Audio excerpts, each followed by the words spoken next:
effectivement, ces 5 pays, au plan économique, représentent une force importante.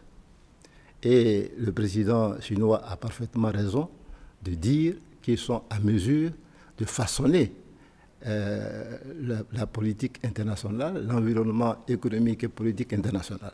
Il a parfaitement raison.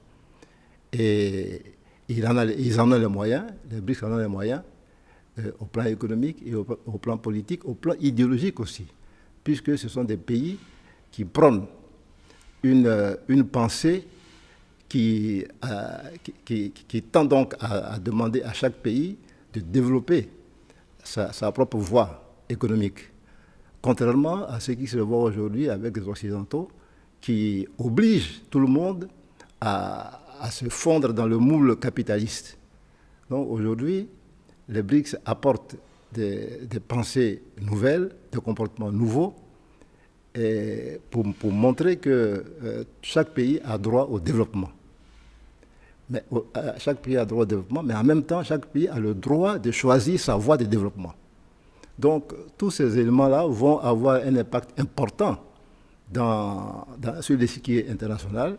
Et je suis convaincu que dans les années à venir, beaucoup de choses changeront.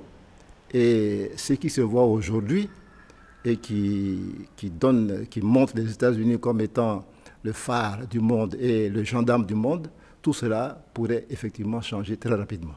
Je pense que les idées que prônent les BRICS sont de nature à permettre donc aux pays africains de se mettre véritablement sur les rails du développement. Je pense que ces pays sont déjà sur la voie, parce que ces pays prônent et demandent que chaque pays choisisse sa voie.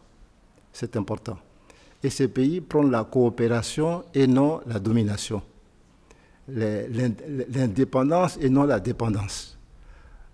Chaque pays doit pouvoir rester libre, choisir sa voie et être aussi libre de choisir les pays avec lesquels il veut coopérer.